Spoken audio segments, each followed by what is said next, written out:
वहीं दूसरी तरफ पंछी से क्वेश्चन बन ही नहीं रहा था। जब शौर्य पंछी के चेहरे पर परेशानी के भाव देखा तो उसके करीब जा बोला, तुमसे नहीं होगा लिटिल थिंग, अब तो बस मेरे साथ अपने कपड़े खोलकर सोने के लिए तैयार हो जाओ।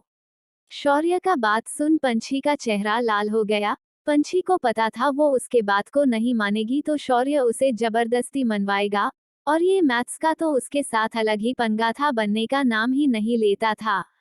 पंछी मैथ्स बना रही थी, वही शौर्य रात का खाना बाहर से ऑर्डर कर दिया। दूसरी तरफ बहुत देर तक कोशिश करने के बाद आखिर में हार मान गुस्से में अपने पेन तो डेस्क पर पटकते हुए पंछी चिल्लाकर बोली, मैथ्स भी शौर्य की ही तरह है, कंफ्यूजन से भरा, डेंजरस। पंछी ये सब चिल्ला चिल्ला कर बोले जा रही थी, उसे इस बात का ख्याल भी नहीं रहा कि शौर्य उसके बातों को सुन रहा है। पंछी के आवाज को सुन शौर्य उसके हाथ को पकड़ अपने करीब खींच पूछा, क्या कहा तुमने? पंछी तो मैथ्स को बनाने के चक्कर में भूल ही गई थी कि उसके बगल में ही शैतान बैठा हुआ है। पंछी के चेहरे पर झिझक छा जिसे देख शौर्य कोल्ड मुस्कान के साथ पंछी के गर्दन में टिके कपड़े को हल्का नीचे कर बोला, अब इस डेंजरस इंसान के सामने अपने कपड़े खोलने के लिए तैयार हो जाओ लिटिल थिंग। इतना कह शौर्य अपने होंठों को उसके खाली गर्दन पर रख चूमने लगा, तभी दरवाजे का बेल बजा तो शौर्य गुस्से में चिढ़ते हुए पंछी से दूर हो बोला, जाओ जाकर जल्दी से ऑर्डर रिसीव कर लो। पंछी तो बस मौका चाहती थी शौर्य से दूर जाने का। वो झट से शौर्य से दूर हो भागते हुए दरवाजे के पास जा गहरी सांस भर दरवाजा खोलते हुए अपने धीमे आवाज में बोली, सौ शैतान मरा होगा तब जाकर शौर्य जैसा शैतान इस दुनिया में जन्म लिया होगा। इतना कह वो दरवाजा खोल खाने को लेने को थी, तभी सामने खड़ा डिलीवरी बॉय घर के अंदर देखा, दूर दूर तक उसे कोई नजर नहीं आया तो उसके चेहरे पर घटिया मुस्कान छा गया।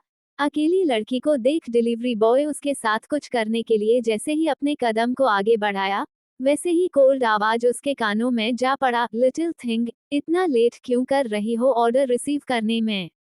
डिलीवरी बॉय जो अपना हाथ पंछी के तरफ बढ़ाया ही था उसके साथ कुछ करने के लिए, तभी शौर्य का आवाज सुन सकपका गया। वो जल्दी से पंछी को ऑर्डर पकड़ा जाने लगा। उसके हरकत को देख शौर्य को समझने में देरी नहीं लगा वो डिलीवरी बॉय उसकी पंछी के साथ करना क्या चाहता था। शौर्य अपने कदम दरवाजे की तरफ बढ़ाते हुए पंछी से कहा, अंदर जाओ। इतना कह वो दरवाजे से बाहर निकल गया। डिलीवरी बॉय अपने बाइक पर बैठने को था, तभी शौर्य उसके कॉलर को पकड़ उसे खींचते हुए बाइक से उतार अपने कोल्ड शैतानी आवाज में बोला, लड़कियों को कोई बुरी नजर से भी देख ले तो मैं उसका जान ले लेता हूँ। इतना कह शौर्य उसे अपने कठोर नजर से देखा। शौर्य के डार्क नजरों को देख डिलीवरी बॉय का तो हालत ही पंचर हो रहा था। फिर भी वो हिम्मत से बोला, मुझ पर झूठा इल्जाम मत लगाओ, मैंने कुछ गलत नहीं किया है। अगर तुम मेरे साथ कुछ भी किए तो मैं पुलिस में तुम्हारा कंप्लेन कर दूंगा। शौर्य के चेहरे पर कठोर मुस्कान छा गया। शौर्य उसके हाथ को मोड़ते हुए उसके हाथ के एक एक हड्डी को तोड़ते हुए अपने कठोर आवाज में बोला, यहाँ के किसी भी पुलिस का इतना औकात नहीं है कि वो शौर्य गोयनका से टक्कर लेने का सोचे। शौर्य नाम सुनते ही डिलीवरी बॉय जो दर्द से कराह रहा था वो अपने जान का भीख मांगने लगा। वही घर के अंदर पंछी अपना फेवरेट खाना देख खुश तो बहुत थी, पर उसके दिमाग में एक ही बात चल रहा था, क्या सच में उसे बिना कपड़े का शौर्य के साथ सोना होगा? ये सोचते ही उसे गुस्सा तो आ रहा था, पर उसका चेहरा शर्म से लाल हुआ पड़ा था।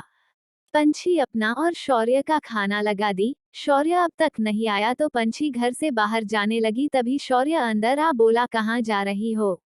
शौर्य का सवाल सुन पंछी उसे देख बोली, तुम्हें ही देखने जा रही थी। पंछी का बात सुन शौर्य अपने हाथ को पंछी के चेहरे पर रख अपने सेडिक्टिव आवाज में बोला, इतना प्यार करती हो मुझसे कि मेरे बिना 2 मिनट भी अकेले नहीं रह पाती हो? शौर्य का ये बात सुन पंछी उसका हाथ झटक चिढ़ते हुए आवाज में बोली, प्यार और तुम जैसे शैतान से कभी नहीं, अगर तुम चले गए होते तो मैं बहुत खुश होती। पंछी का बात सुन शौर्य दरवाजा बंद कर अपने कठोर आवाज में बोला, अब कोई भी आए तुम दरवाजा नहीं खोलोगी? इतना कह शौर्य अंदर चला गया। वही पंछी अपना मुंह बना बोली, अजीब पागल इंसान है, पहले खुद ही भेजो फिर खुद ही ये कहो। इतना कह वो भी अंदर चली गई। दोनों खाने के लिए हाथ धोने को थे। उसी वक्त पंछी शौर्य के हाथ में खून देख उसके हाथ को पकड़ बोली, तुम्हारे हाथ से ब्लड आ रहा है।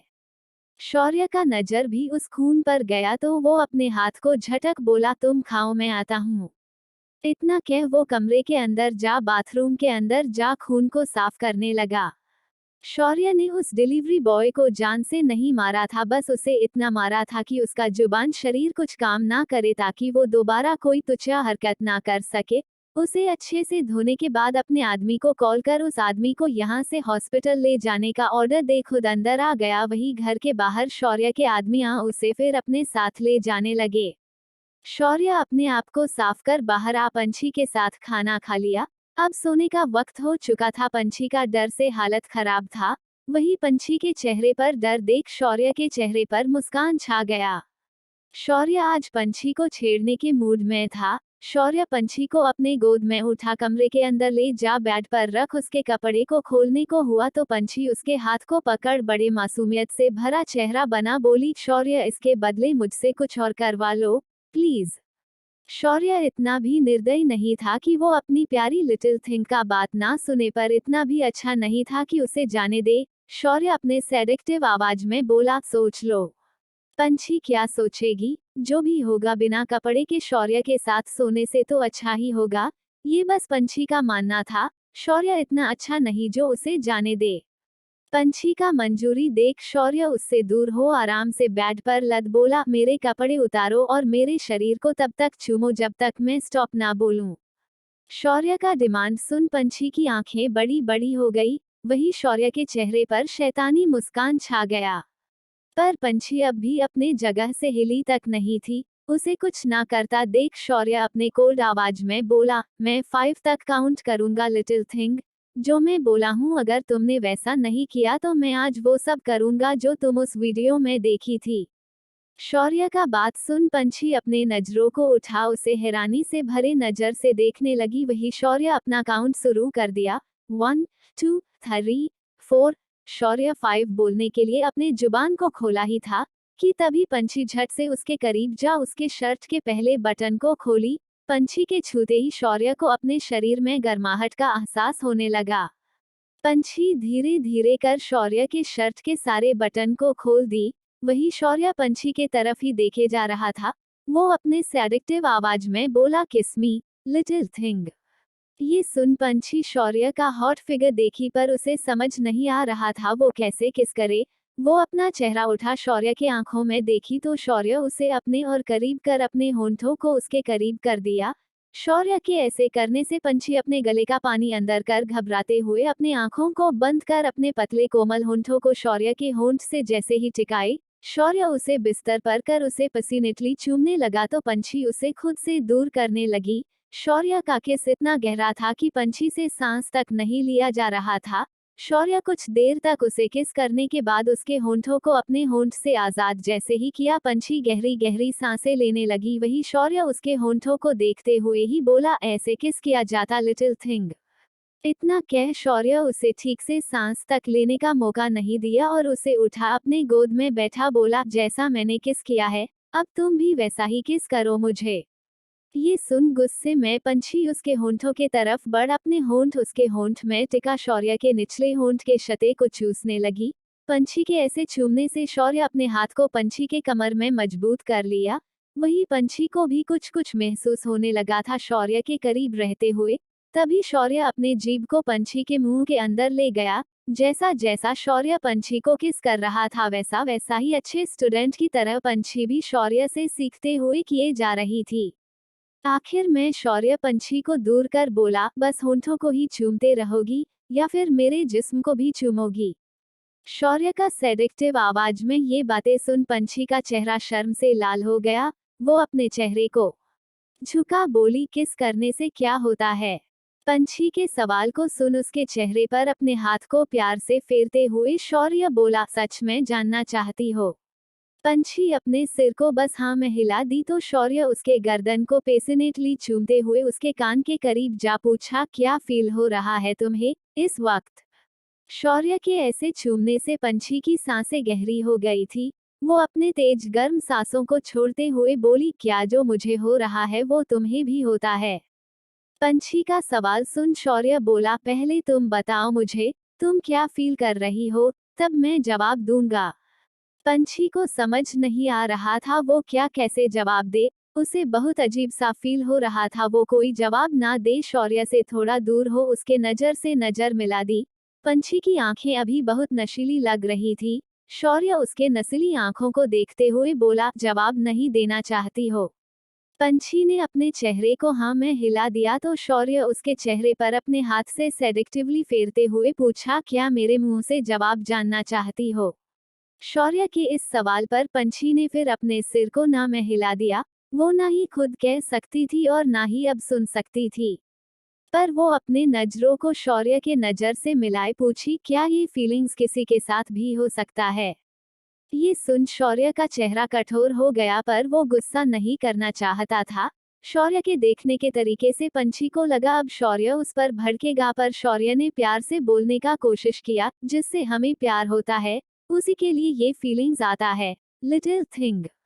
ये सुन पंछी उसे अपने नसीली आंखों से निहारने लगी। तभी शौर्य एक और सवाल कर बैठा, मुझसे अब भी प्यार करती हो ना? शौर्य के इस सवाल पर पंछी अपने चेहरे को झुका बोली, नहीं, मैं सिर्फ मानव सर से प्यार करती थी, पर मानव सर मेरे जिंदगी का सबसे बड़ा झूठ है। ये सुन शौर्य को बुरा लगा। वो पंछी को अपने गोद से उतार बेड से नीचे उतर बोला, मानव झूठ था, पर शौर्य एक दिन तुम्हारे जिंदगी का सच बनेगा लिटिल थिंग। सो जाओ, नहीं तो मैं आगे कंटिन्यू करने के लिए तैयार हूँ। ये सुन पंछी झट से लेट गई, फिर अपने शरीर पर चादर ढक अपने आंखों को बंद कर ली। पंछी एक बार फिर इस वियर्ड फीलिंग को महसूस नहीं करना चाहती थी। वही शौर्य बिस्तर के दूसरे साइड अपने शर्ट को पूरा जिस्म से निकाल साइड में रख लेट गया। धीरे धीरे ये रात बीतने लगा। सुबह का वक्त हो चुका था। एलेक्स का जब नींद खुला तो वो अपने आप को घर के सोफे पर सोया हुआ पाया। तभी उसे अपना फोन रिंग होने का आवाज सुनाई दिया तो वो अपना फोन उठा देखा। कॉल ईशानी का था। वो लोग अभी अभी ही स्विट्जरलैंड पहुंचे थे। मिहिर कैब बुक कर रहा था, वही विवेक अपनी बहन के लिए कोल्ड ड्रिंक लाने गया था। तभी ईशानी अपना फोन प्लेन से उतरने के बाद ऑन की तो देखी उसके फोन में एलेक्स का ढेर सारा मिस कॉल है। कल रात नशे में ही एलेक्स बार बार ईशानी को कॉल करने लगा था। ईशानी का कॉल आता देख एलेक्स जो रात में कर रहा था उसे वो याद आने लगा। वो अपने सिर पर धीरे से चपाट मारते हुए खुद में ही बोला, यार एलेक्स क्या कर रहे हो? विवेक तुझे जान से मार देगा। वैसे भी अपनी बहन को लेकर कुछ ज्यादा ही ओवर प्रोटेक्टिव है। इतना कह उसने कॉल उठा लिया तो ईशानी बोल पड़ी, हेलो एलेक्स सर, आपने मुझे कॉल किया था? एलेक्स अपने सिर पर हाथ फेरते हुए बोला, नहीं, मतलब मेरा फोन थोड़ा खराब हो गया है। खुद ब खुद किसी को भी कॉल लग जाता है। एलेक्स का बात सुन ईशानी का चेहरा निराशा से भर गया। एलेक्स के दिल में ईशानी के लिए बस परवाह था और थोड़ा खींचाऊ, पर प्यार नहीं। पर ईशानी के दिल में एलेक्स के लिए प्यार उमड़ने लगा था। वही एलेक्स को बस ईशानी से बातें करना अच्छा लगता था। ईशानी को चुप पा एलेक्स पूछ पड़ा, तुम सब स्विट्जरलैंड पहुंच गए? एलेक्स के सवाल का जवाब ईशानी हाँ में दे दी। फिर दोनों के बीच थोड़ा बात हुआ, फिर एलेक्स कॉल रख दिया। वही स्विट्जरलैंड में मिहिर ने जो कैब बुक किया था वो आ गया और विवेक भी कोल्ड ड्रिंक लेकर एक अपनी बहन के तरफ बढ़ा दिया। जब वो ले ली तो मिहिर के तरफ उसका कॉफी बढ़ाया तो मिहिर मुस्कुराते हुए उसके हाथ से कॉफी ले उसके करीब जा बोला, बहुत अच्छा वाइफ बनोगे तुम। मिहिर का बात सुन विवेक का चेहरा टमाटर की तरह लाल हो गया। वही इंडिया में पंछी नींद में ही कब शौर्य के बाहों में चली गई। पंछी को इस बात का ख्याल ही नहीं रहा। वही दूसरी तरफ शौर्य, जिसका नींद अभी अभी ही टूटा था, अपने शरीर पर पंछी के शरीर को महसूस कर मुस्कुराते हुए अपने मन में ही बोला, ये सुबह मेरे लिए बहुत खास है। इतना कह शौर्य उसे कसके पकड़ फिर अपने आंखों को बंद कर दिया। तभी पंछी का इरिटेटिंग अलार्म बजा। पंछी का नींद खुल गया, पर शौर्य उसे अपने बाहों में जकड़े अब भी सोने का नाटक कर रहा था। पंछी उसे खुद से दूर करने लगी, पर शौर्य उसे अपने बाहों में जकड़ा हुआ था। तभी पंछी इरिटेट हो अपने मन में ही बोली, साड़ की तरह भारी है ये। पंछी अपने मन में ये कह ही रही थी कि तभी पंछी की प्यारी सी बिल्ली आ उसका साथ दी निकलने में। बिल्ली ने शौर्य के हाथ को काट लिया, जिस कारण शौर्य आंख खोल उस बिल्ली को झटकते हुए अपने कठोर आंखों से उसे घूर कर देखा। शौर्य के ऐसे कठोरता से देखने के कारण छोटी बिल्ली भी उससे डरकर थर थराने लगी। तभी पंछी अपनी प्यारी बिल्ली को अपने गोद में सहलाते हुए बेड से उतर उसके कानों के पास जा धीरे से बोली, शाबाश मेरी छुटकू, अब डरो मत, मैं हूं ना तुम्हें शैतान से बचाने के लिए। इतना कह पंछी चले जा रही थी, वही अपने हाथ को हिलाते हुए शौर्य बोला, इस बिल्ली को तो मैं छोड़ूंगा नहीं। इतना कह वो भी उठ गया। वही पंछी उसे रख उसे कुछ खाने को दे, नहाने चली गई। पंछी के जाते ही शौर्य बिल्ली के पास जा उसके पूंछ को पकड़ हवा में उठाते हुए बोला, शैतान बिल्ली, मुझे काटने का तुम सोच भी कैसे ली। बेचारी बिल्ली हवा में लहराते हुए शौर्य के बातों को सुनने जा रही थी। बिल्ली का एक्सप्रेस अभी डरा हुआ था और शायद वो अभी अपने लैंग्वेज में बोल रही होगी, दोबारा मैं इस शैतान से पंगा नहीं लूंगी, बस इस बार भगवान उसे इस शैतान से बचा ले। बिल्ली की गुहार सुन शौर्य उसे नीचे कर उसके सिर को सहलाते हुए अपने कोल्ड एक्सप्रेशन के साथ शैतानी तरीके से अपने कठोर आवाज में बोला, ऐसे ही पेश आना मेरे सामने, नहीं तो मैं तुम्हें कुत्तों के बीच छोड़ दूंगा। इतना कह वो उठ बाथरूम के पास जा दरवाजा नॉक करते हुए बोला, स्कूल भी जाना है लिटिल थिंग, जल्दी करो नहीं तो तुम्हारे कारण मैं भी लेट हो जाऊंगा। पंछी चिल्लाकर बोली, बस 5 मिनट और। शौर्य बेचारा बस उसके बाहर आने का फिर इंतजार करने लगा। वही दूसरी तरफ देशमुख मेंशन में कुसुम वैभव के लिए नाश्ता तैयार कर रही थी। तभी वैभव को जब पता चला कुसुम नाश्ता बना रही है तो वो किचन चला गया। वैभव को आता देख कुसुम उसे देख मुस्कुरा दी। वैभव उसके पास खड़ा हो प्यार से बोला, ये सब काम के लिए सर्वेंट है, तुम्हें कुछ करने का जरूरत नहीं है। वैभव का बात सुन कुसुम कह पड़ी, मैं अकेले बहुत बोर हो रही थी, इसलिए सोची किचन चली जाती हूँ। जब किचन आई तो ऐसा लगा जैसे किचन और मेरा बहुत प्यारा रिश्ता है। फिर जैसे ही खाना बनाना शुरू किया तो मुझे अच्छा लगने लगा और पता नहीं कैसे मैं खाना बनाने लगी। कुसुम को हमेशा से ही कुकिंग करना बहुत पसंद था। वैभव कुसुम का बात सुन मुस्कुरा दिया, फिर गलती से उसके मुंह से निकल गया, तुम्हें खाना बनाना बहुत पसंद था कुसुम, और तो और तुम्हारा खुद का कैफे भी है। ये कहने के बाद वैभव को लगा उसने कुछ ज्यादा ही कह दिया है। वही कुसुम वैभव की तरफ हैरानी से भरे नजर से देखी, फिर एक्साइटेड हो बोली, सच में मेरा कैफे है, मुझे अपना कैफे जाना है वैभव। ये सुन वैभव के माथे पर सलवटते पड़ गए, पर फिर भी वो मुस्कुराता हुए बोल पड़ा, ओके, जब तुम पूरी तरह से ठीक हो जाओगी फिर मैं तुम्हें ले चलूंगा। ये सुन कुसुम खुश हो गई। तभी वो मुस्कुराते हुए खाना बनाते हुए ही पूछ पड़ी, हमारी बेटी कब तक कैंप से वापस आएगी, और अब तक आपने मुझे उससे बात क्यों नहीं करवाया है। ये सुन वैभव थोड़ा सोचते हुए बोला, 1-2 दिन में वो वापस लौटने ही वाली है, उसे अभी कैंप एंजॉय करने दो, उसके आने के बाद कर लेना जितना बात करना हो तुम्हें। कुसुम ने ठीक है कह दिया। दूसरी तरफ पंछी नहाकर निकल चुकी थी, उसने स्कूल का ड्रेस भी पहन लिया था। वही शौर्य उसके निकलते ही नहाने चला गया। तभी डोरबेल बजा तो शौर्य डोरबेल का आवाज सुन सावर बंद कर बाथरूम के अंदर से ही चिल्लाया, पंछी एलेक्स आया होगा, दरवाजा खोल दो।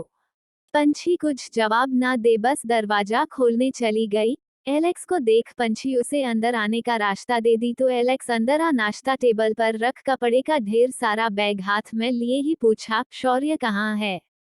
शौर्य का नाम से ही पंछी के चेहरे पर चिढ़ बढ़ जाता, वो बिना कुछ बोले बस कमरे की तरफ इशारा कर दी तो एलेक्स कपड़ा ले अंदर चला गया। अंदर जाने के बाद सावर का आवाज सुन एलेक्स कपड़ा का ढेर सारा बैग बेड पर रख दरवाजा नॉक कर शौर्य को कह कमरे से बाहर निकल गया। वही पंछी खाने के महक को सूंघते ही खाने को बाहर निकाल देखी। खाना देखते ही पंछी का छोटा सा पेट बजना शुरू कर दिया। तभी एलेक्स मुस्कुराते हुए बोला, लगता है बहुत भूखी हो तुम, शौर्य तुम्हें खाने नहीं देता है या फिर। इतना कह उसके होंठों पर शैतानी मुस्कान छा गया। तभी पंछी उसे चिढ़ते हुए नजर से देख बोली, आप भी शौर्य की तरह ही हो डर्टी माइंडेड इंसान। पहली बार किसी लड़की ने उसे डर्टी माइंडेड इंसान कहा था। एलेक्स का तो मुंह खुला का खुला ही रह गया। आज तक सभी लड़कियां उसे बहुत डिसेंट इंसान समझती थी। तभी शौर्य एलेक्स का मुंह देख बोला, क्या हुआ। एलेक्स शौर्य के तरफ देख बोला, तुम्हारी लिटिल थिंग मुझे कही, मैं भी तुम्हारे तरह डर्टी माइंडेड इंसान हूँ। ये सुन शौर्य हंसते हुए पंछी के तरफ देखा जो भूखी बिल्ली की तरह अकेले अकेले ही खाने पर हमला बोल चुकी थी। तभी शौर्य उसके बगल में बैठ बोला, मैं डर्टी माइंडेड इंसान हूँ या फिर तुम। ये सुन पंछी खाते हुए ही शौर्य के तरफ घूर कर देख बोली, मैं कोई डर्टी हरकत नहीं करती हूँ। ये सुन शौर्य उसके कंधे पर हाथ रख शैतानी मुस्कान के साथ बोला, कौन अपने टीचर को प्रपोज करता है और कौन रिजेक्ट होने के बाद भी बेशर्मों की तरह किस करता है। इतना ही नहीं बल्कि तुम तो किसी से भी खुलेआम सेक्स के बारे में पूछ लेती हो। शौर्य का एक एक बात सुन पंछी का खाना रुक गया, साथ ही उसका चेहरा शर्म से लाल हो चुका था। वही एलेक्स दोनों का बात बस सुन रहा था। वही शौर्य आगे बोलने लगा, और भी बहुत कुछ है, याद दिलाऊं तुम्हारे इस छोटे से गंदे दिमाग में कितना कुछ डर्टी ख्याल आता रहता है। पंछी उसके मुंह पर अपना झूठा हाथ ही रख बोली, कितने बेशरम हो तुम। शौर्य उसके हाथ को अपने मुंह से हटा मुस्कुराते हुए उसके करीब जा उसके होंठों पर लाइट किस कर दिया। तभी एलेक्स बोल पड़ा, यार शौर्य, मैं यहाँ मौजूद हूँ, तुम हमेशा मुझे इनविजिबल इंसान की तरह क्यों ट्रीट करते हो। ये सुन शौर्य उसके तरफ कठोरता से देखा। उसका मतलब ये था कि तुम्हारा काम हो गया है तो अब जाओ, उसे अपनी लिटिल थिंग के साथ अपना प्यारा वक्त बिताना है। शौर्य का ये हरकत देख एलेक्स अपना मुंह बना मन ही मन बोला, ऐसा दोस्त से अच्छा तो मेरे दुश्मन है, एक तो हेल्प करो ऊपर से इसके नखरे झेलो। अपने मन में ये कहते हुए वो जाने को था तभी शौर्य बोल पड़ा, मुस्कान बार बार मुझे मैसेज कर रही है, क्या कल तुमने उसे ये कहा है कि तुम्हारे लाइफ में कोई और लड़की आ चुकी है। ये सुन एलेक्स रुक गया। एलेक्स का मस्ती मजाक में रहने वाला चेहरा अभी गुस्से से भर गया था। एलेक्स शौर्य की तरफ देख बोला, हाँ बोला, और शौर्य अगर दोबारा वो मेरे से रिलेटेड बात करे तो प्लीज मत करना, मैं उससे परेशान हो चुका हूँ। मुझे पता है वो तुम्हारी कज़ा है पर मैं उसे तुम्हारे लिए माफ नहीं कर सकता हूँ। एलेक्स को सीरियस ऊपर से गुस्से में देख पंछी हैरान थी। वो उन दोनों का बात सुनने लगी। वही शौर्य गहरी सांस भरते हुए बोला, एलेक्स ये तुम दोनों का मैटर है, मैं नहीं पढ़ सकता हूँ, और वो मेरी कज़ा है, इसका मतलब ये नहीं कि मैं तुम्हें फोर्स करूंगा। तुम्हें जो अच्छा लगे तुम कर सकते हो, बट प्लीज उसे हट मत करना। एलेक्स कुछ देर तक खड़े रह फिर बोल पड़ा, शौर्य टेंशन मत लो, मैं उसे कभी हट नहीं करूंगा, बस उसे मुझसे दूर रहने को कहो। इतना कह वो चला गया। तभी पंछी पूछ पड़ी, तुम्हारी कज़ा भी है, और एलेक्स भैया और उनका ब्रेकअप क्यों हो गया। शौर्य पंछी का सवाल सुन खाने को खाते हुए बोला, दूसरों के मैटर में तुम्हें बहुत इंटरेस्ट है। ये सुन पंछी कुछ ना कह अपना मुंह बना बस अपना खाना खाने लगी। तभी शौर्य उसका फूला हुआ मुंह देख मुस्कुराया फिर बोली, जल्दी से अपना खाना खत्म कर तैयार हो जाओ। ये सुन वो फटाफट से खाने लगी, फिर तुरंत तैयार हो गई। उसके बाद शौर्य उसे बस स्टॉप छोड़ अपना निकल गया स्कूल जाने के लिए। तभी उसे वैभव का कॉल आने लगा तो शौर्य उसका कॉल उठा लिया। जैसे ही शौर्य कॉल उठाया वैभव बोल पड़ा, शौर्य, कुसुम से मैंने कहा है पंछी 2 दिन में आने वाली है, तो प्लीज पंछी को कुसुम के कंडीशन से रिलेटेड कुछ भी समझा दो ताकि कुसुम के सामने वो मुझे अपना डैड माने। ये सुन शौर्य बोल पड़ा, मैं पंछी को अपने से दूर नहीं भेजना चाहता हूँ, फिर मैं उसे क्यों समझाऊं। शौर्य का बात करने के तरीके से वैभव को बहुत गुस्सा आता है। शौर्य ही ऐसा इंसान था जिसके सामने वैभव का जरा भी नहीं चलता। वो झूठी मुस्कान के साथ बोला, शौर्य हम दोनों ने डील किया था ना, दोनों एक दूसरे का हेल्प करेंगे। ये सुन शौर्य गहरी सांस भरते हुए बोला, मैं सोचकर बताता हूँ, इस बार हेल्प करना चाहिए कि नहीं। इतना कह शौर्य फोन कट कर दिया। वही वैभव गुस्से में चिढ़ते हुए बोला, मेरा भी टाइम आएगा शौर्य। कुछ वक्त के बाद स्कूल आ चुका था। सभी बच्चे प्रेयर करने लगे। प्रेयर खत्म होने के बाद सभी अपने क्लास चले गए। क्लास जाते ही सभी को अपना पेंडिंग फीस भरने का इंफॉर्मेशन मिला। साथ ही कहा गया जिसका फीस पे नहीं होगा उसे एग्जाम देने नहीं दिया जाएगा। पेंडिंग फीस के लिस्ट में पंछी का भी नाम था। पंछी के माथे पर चिंता के सलवट्टे पड़ गए। उसका फीस जमा नहीं था और उसकी मां इस कंडीशन में नहीं थी कि उसे फीस दे सके, और शौर्य से मांगना उसे गवारा नहीं था। वो अब करे तो करे क्या। नोटिस मिलने के बाद क्लास स्टार्ट हो गया। क्लास के दौरान पंछी के चेहरे पर उदासी चिंता छाया हुआ था। आदिल उससे बात करना चाहा पर शौर्य का बात उसे याद आया, वो मैसेज करने वाला आदिल ही था। पंछी उससे पूछना चाहती थी पर अभी उसके दिमाग में स्कूल फीस भरने का टेंशन था। धीरे धीरे क्लासेस पार होने लगा, आखिरी क्लास आ चुका था। शौर्य पंछी को उदास देखा, साथ ही देखा जो शौर्य पंछी के लिए खाने को लाया था उसका धमकी के बाद भी आज उसने नहीं खाया है। तो अब शौर्य को पंछी के उदासी के पीछे कुछ गड़बड़ लगने लगा, पर पंछी तो उसे कुछ बताने से रही। तभी उसने सोचा, पंछी अगर अपनी मम्मा के पास जाए तो उसे अच्छा लगेगा, वो खुश भी हो जाएगी। ये सोच वो वैभव देशमुख का बात मान लेने का सोचा, पर वो फिर कैसे रहेगा पंछी के बिना। पंछी को वो अपने बातों से मनवा सकता था, पर अब उसके बिना शौर्य अपना लाइफ सोच भी नहीं सकता था। कुछ वक्त के बाद स्कूल का छुट्टी हो गया, सभी अपने अपने बस में जाने लगे। वहीं दूसरी तरफ स्विट्जरलैंड में थके होने के कारण मिहिर अब तक सोया हुआ था। स्विट्जरलैंड में अभी सुबह का 10:30 हो रहा था। भूख के कारण विवेक का नींद खुल गया। वो मिहिर को जगाने लगा, पर मिहिर घोड़ा बेचकर गहरी नींद में सोया हुआ था। विवेक मिहिर के उठने का इंतजार करने लगा। धीरे धीरे 15 मिनट और बीत गए। अब विवेक अपने भूख का और इम्तिहान नहीं लेना चाहता था। वो उसे जोर जोर से हिलाते हुए जगाने लगा। तभी मिहिर अपने आंखों को नींद में ही थोड़ा सा खोल बोला, क्या हुआ विवेक, सोने दो ना। विवेक अपने क्यूट से अंदाज में बोला, मिहिर मुझे भूख लगा है, अगर तुम नहीं उठे तो मैं अपनी बहन को लेकर खाने चला जाऊंगा बाहर।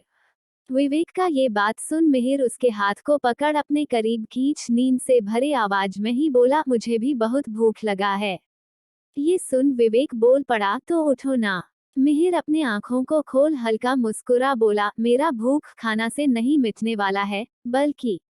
इतना कह मिहिर उसके टी शर्ट के अंदर अपना हाथ घुसाने लगा, तो उसके हाथ में धीरे से मारते हुए विवेक बोला, हद हो मिहिर तुम, हमेशा।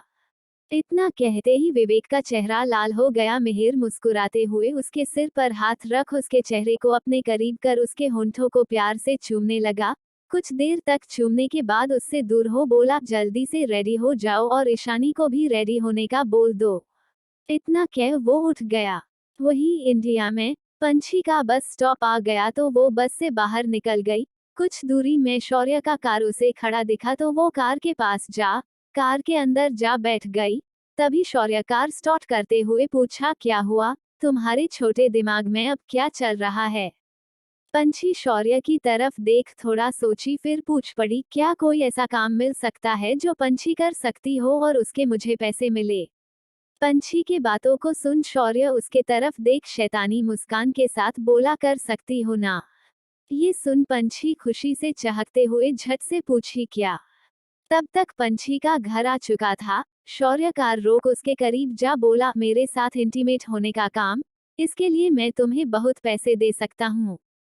पंछी गलत इंसान से गलत क्वेश्चन कर ली थी। पंछी उसे घूर कर देखी तो शौर्य उसे ऐसे देख मुस्कुराने लगा, फिर पंछी के सीट बेल्ट को खोलते हुए सीरियस हो पूछा, वैसे तुम्हें पैसे क्यों कमाना जब मैं हूँ ही तो। ये सुन पंछी थोड़ा रुडली बोली, अपनी जरूरतों को पूरा करने के लिए मुझे तुम जैसे इंसान का पैसा नहीं चाहिए। इतना कह उसे खुद से दूर कर पंछी कार से बाहर निकल गई। वही शौर्य का चेहरा कठोर हो चुका था। वो गुस्से में कार को घुमा वहां से निकल गया। जब शौर्य कार घुमा चला गया तो पंछी बस देखते रह गई। शौर्य को हटकर पंछी को बुरा भी लगता, पर उसके साथ वो अच्छा पेश भी नहीं आ सकती। पंछी अपने दिल पर हाथ रख बहुत मासूमियत से अपने दिल से सवाल की, उसने मेरे पापा मम्मा को मुझसे दूर कर दिया। कितनी दफा उसने मुझे हट किया है, पर मैं हट करती उसे तो क्यों मुझे मेरे दिल में दर्द होता है। इतना कहते ही उसके प्यारे प्यारे चमकदार आंखों से आंसू का रेत भर गया। वो रोते हुए ही अपने घर का दरवाजा खोल अंदर चली गई। अपने छुटकी के पास जा उसे कस के पकड़ जी भर कर रोने के बाद पंछी उठी, फिर कमरे में जा अपना कपड़ा बदल। किचन आई तो देखी फ्रिज में दूध नहीं बचा है। पंछी कमरे में जा अपने छोटे से पिग्गी बैंक को ढूंढने लगी। जब उसे अपना छोटा सा पिग्गी बैंक मिल गया तो उसे खोल वो पैसे काउंट करने लगी। सारे के सारे नोट 100, 50 और 1-2 500 के भी थे। टोटल मिलाकर उसके पास 3000 रुपए थे। तो पंछी पैसे ले पहले दूध लेने चली गई। दूध लेकर आ गर्म कर अपनी छुटकू को देने के बाद सोचने लगी अपने भूख का वो क्या करे। शौर्य के जाते ही उसे बहुत अकेला अकेला सा लगने लगा था। वो गहरी सांस भरते हुए बोली, पंछी बहुत बहादुर है, वो सब कुछ कर सकती है।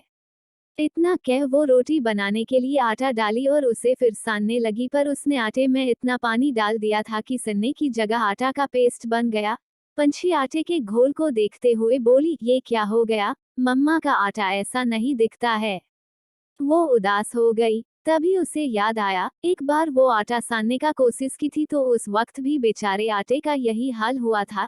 तो कुसुम आटे में थोड़ा और पानी मिक्स कर उसमें नमक, हल्दी और डब्बे में जो जो मसाला था उसे थोड़ा थोड़ा डाल, प्याज, मिर्च, टमाटर को छोटा छोटा काट मिक्स कर उसे तवा में डाल छिलके की तरह बना दी थी।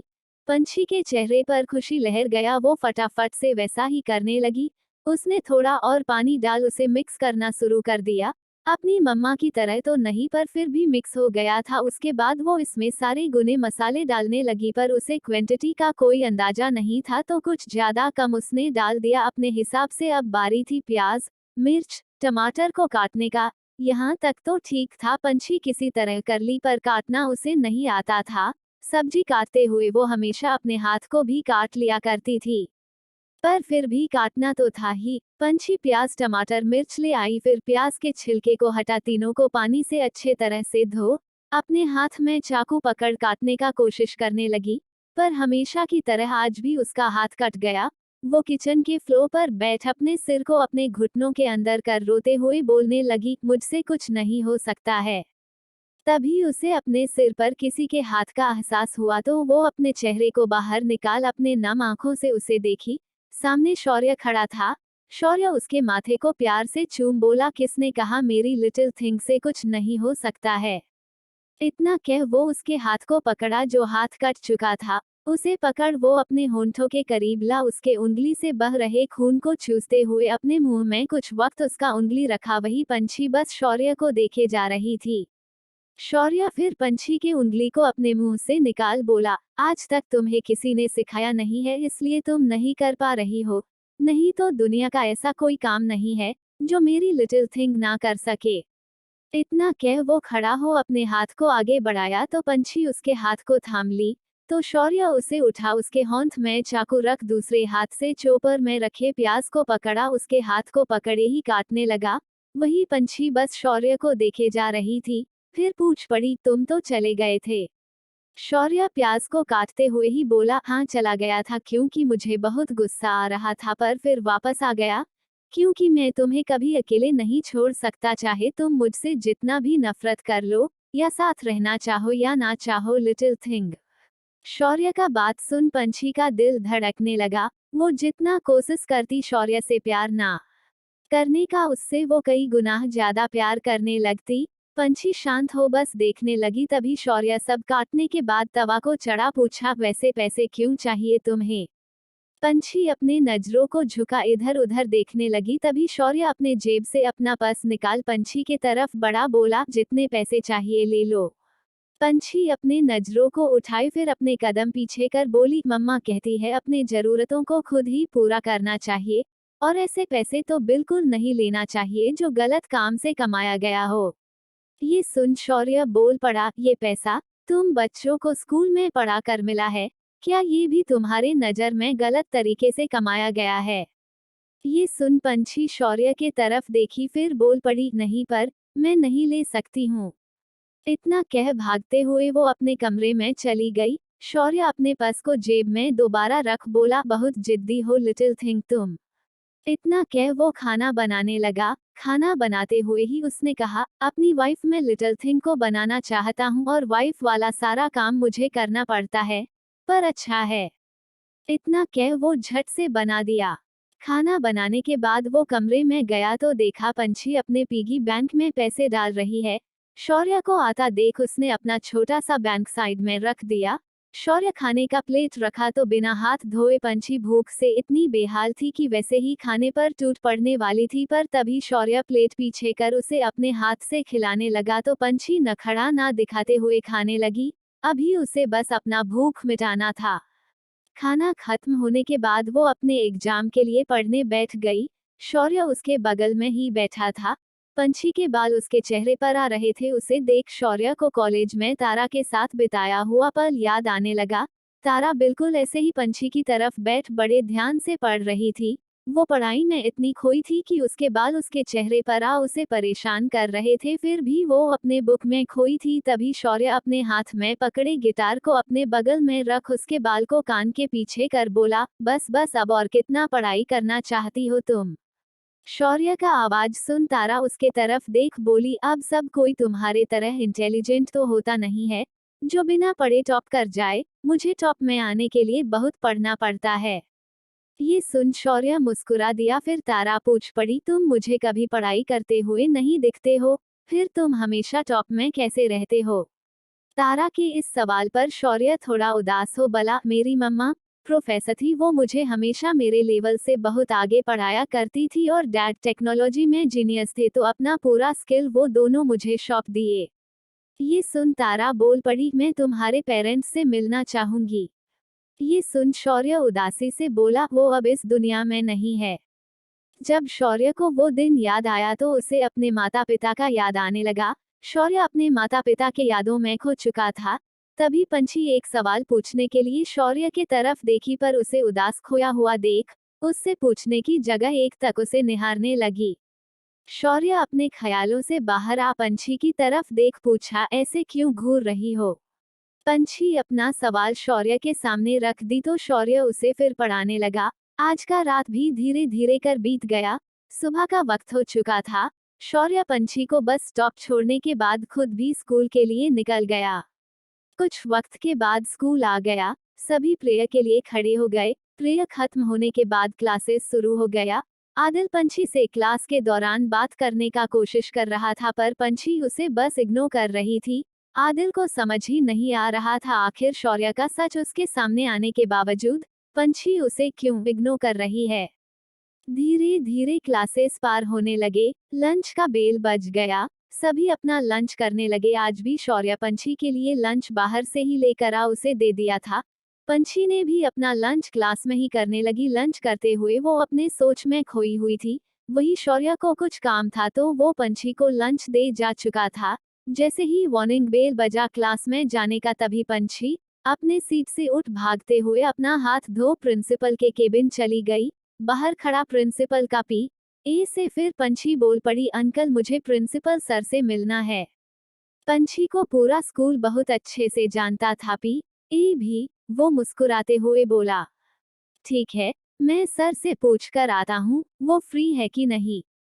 इतना कह वो अंदर जा प्रिंसिपल से पूछ बाहर आ। पंछी को अंदर जाने का कह दिया तो पंछी अंदर चली गई। तभी उसने देखा प्रिंसिपल केबिन में शौर्य भी मौजूद है। शौर्य यहाँ क्यों है पंछी को ये तो नहीं पता था, पर वो शौर्य के सामने कैसे प्रिंसिपल सर से बात करेगी उसे ये समझ नहीं आ रहा था। वो अंदर आ प्रिंसिपल को गुड आफ्टरनून विश की साथ ही शौर्य को भी विश करना पड़ा। उसके बाद प्रिंसिपल बोल पड़ा, अच्छा हुआ तुम खुद ही आ गई, मैं तुम्हें बुलवाने ही वाला था।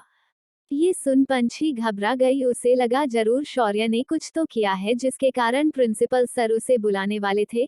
पंछी के चेहरे पर घबराहट छा गया। वही शौर्य प्रिंसिपल के अपोजिट साइड चेयर पर बैठे अपने चेयर को पंछी के तरफ कर उसे ही देखे जा रहा था। तभी प्रिंसिपल सर फिर बोल पड़े, पहले तुम बताओ यहाँ क्यों आई हो। ये सुन पंछी थोड़ी देर खड़ी रही फिर हिचकिचाते हुए बोल पड़ी, सर आपको तो पता ही होगा मम्मा का तबीयत ठीक नहीं है, मैंने एप्लीकेशन में मेंशन किया था। ये सुन प्रिंसिपल ने हाँ बोल दिया तो पंछी आगे बोल पड़ी, सर मैं अभी फीस नहीं सबमिट कर सकती हूँ, क्या मुझे फिर भी एग्जाम देने को मिलेगा। ये बात सुन प्रिंसिपल कुछ कहता इससे पहले ही शौर्य बोल पड़ा, सर मैं पंछी का फीस सबमिट कर दूंगा। ये सुन पंछी उसे मना करने ही वाली थी, इससे पहले ही प्रिंसिपल बोल पड़ा, नहीं नहीं इसका जरूरत नहीं है। शौर्य से ये कहने के बाद प्रिंसिपल बोल पड़ा, फीस का टेंशन मत लो तुम पंछी, बस अपने बास्केटबॉल पर ध्यान दो। एग्जाम के 2 दिन के बाद बास्केटबॉल का नेशनल टूर्नामेंट स्टार्ट होने वाला है और तुम इस स्कूल की बेस्ट स्पोर्ट प्लेयर हो, और हाँ इस टूर्नामेंट को जीतने पर बहुत अच्छा इनाम भी मिलने वाला है। ये सुन पंछी खुशी से चहकते हुए पूछी, इनाम में पैसे मिलेंगे। प्रिंसिपल ने हाँ कह दिया। जिससे पंछी बहुत खुश हो गई, पर तभी प्रिंसिपल पूछ पड़ा, एग्जाम के साथ साथ तुम टूर्नामेंट का प्रिपरेशन कर पाओगी पंछी? पंछी मुस्कुराते हुए बोली, यस सर। उसके बाद थैंक यू बोल पंछी चली गई। पंछी के जाते ही प्रिंसिपल बोल पड़ा, सारा हुनर है इस बच्ची में। अच्छा ड्राइंग करते, स्पोर्ट्स में तो माहिर है, स्विमिंग में तो कहना ही नहीं, और तो और ऑनलाइन गेमिंग में भी बहुत अच्छी है। बस पढ़ाई में ही अच्छी नहीं है। पढ़ाई के अलावा जितना इसमें टैलेंट भरा है, एक दिन अपने टैलेंट के दम पर बहुत आगे तक जाएगी। ये सुन शौर्य के चेहरे पर मुस्कान छा गया। उसे भी पता है उसकी लिटिल थिंग बहुत टैलेंटेड है, और जिसमें मैं वो अच्छी नहीं है, शौर्य उसमें भी उससे अच्छा कर देगा। दूसरी तरफ स्विट्जरलैंड में अभी सुबह का वक्त हो रहा था। विवेक, ईशानी और मिहिर तीनों बाहर नाश्ता करने गए। नाश्ते में तीनों स्विट्जरलैंड में बनने वाला डिश पोलेता एंड ब्रेस्ड बीफ खा रहे थे। मिहिर को हर जगह का डिश खाने का आदत था, क्योंकि शौर्य के काम से वो हमेशा एक देश से दूसरे देश भटकता रहता था। पर ईशानी और विवेक दोनों अपना मुंह बना नाश्ता कर रहे थे। दोनों भाई बहन का शकल बना देख मिहिर मुस्कुराते हुए पूछा, क्या हुआ, तुम दोनों ऐसी सड़ी सी शकल क्यों बनाए हुए हो? तभी विवेक शिकायत के लहजे में बोला, मुझे कॉर्न नहीं पसंद और ये लोग कॉर्न को सिझाकर बस डाल दिए है। विवेक के बातों पर ईशानी ने भी हामी जताया तो मिहिर मुस्कुराते हुए बोला, तुम दोनों भाई बहन अनहेल्थी खाना खा खाकर इतने एडेप्टेड हो गए हो कि प्रोटीन वाला खाना तुम दोनों से खिला नहीं रहा है। मिहिर का ताना सुन दोनों भाई बहन अपना मुंह बना लिए। तभी मिहिर बोल पड़ा, ठीक है, नेक्स्ट टाइम कोई इंडियन रेस्टोरेंट सर्च कर तुम दोनों को वहां ले जाऊंगा। अब अपना सड़ा हुआ मुंह में थोड़ा मुस्कुराहट लाओ। तीनों फिर फटाफट से नाश्ता कर लिए। उसके बाद ईशानी झट से बोल पड़ी, आज हम लोग शॉपिंग के लिए चले। मिहिर विवेक दोनों ने हाँ कह दिया। फिर तीनों शॉपिंग के लिए निकल गए। वहीं दूसरी तरफ इंडिया में बड़े से हॉस्पिटल के अंदर एलेक्स अपना ऑपरेशन खत्म कर बाहर आया ही था कि तभी मुस्कान उसके पास आ गई। मुस्कान को देख एलेक्स उसे इग्नोर कर जा रहा था। तभी मुस्कान एलेक्स का हाथ पकड़ बोली, एलेक्स मैं जो भी की बस अपना हक पाने के लिए की। शौर्य के आते ही दादाजी ने सब कुछ उसके नाम कर दिया, यहाँ तक कि शौर्य के वजह से डेड को दादाजी ने सजा भी दिया, और वो अब इस दुनिया में भी नहीं रहे। ये सुन एलेक्स गुस्से में उसके हाथ को पकड़ साइड में ले जा दीवार पर धक्का दे अपने कठोरता से भरे आवाज में बोला, तुम्हारे डैड शौर्य का जान लेने का कोशिश किए थे, और शौर्य ने कभी तुम्हारा हक नहीं छीना है, ये बस तुम्हारे दिमाग में घुसा हुआ है। शौर्य के लिए तुमने इतना प्लानिंग प्लॉटिंग किया, पर फिर भी शौर्य तुम्हारे साथ कभी कुछ बुरा नहीं किया है। वैसे मैं तुम्हें समझा क्यों रहा हूँ, तुम तो इतनी घटिया हो कि शौर्य से बदला लेने के लिए मुझसे बस प्यार का नाटक करती रही। इतना कह उसे छोड़ एलेक्स जाने लगा। तभी मुस्कान उसके हाथ को पकड़ उसे रोकते हुए बोली, एलेक्स शुरुआत में मैं तुम्हारे करीब बस शौर्य से बदला लेने के लिए आना चाहती थी, पर मुझे तुमसे सच में प्यार हो गया था। मैंने कभी तुमसे झूठा प्यार नहीं किया है। एलेक्स उसे कठोरता से देख बोला, मुझे तुम्हारे बातों पर यकीन नहीं है, और वैसे भी कोई मेरे जिंदगी में आ चुकी है, अब मैं उसके बिना एक पल नहीं रह सकता हूँ। इतना कह एलेक्स चला गया। वहीं मुस्कान को अपने करनी का बहुत पछतावा हो रहा था। आगे के भाग को जानने के लिए चैनल को सब्सक्राइब करें और वीडियो पर कमेंट लाइक कर अपना सपोर्ट दे। Thank you.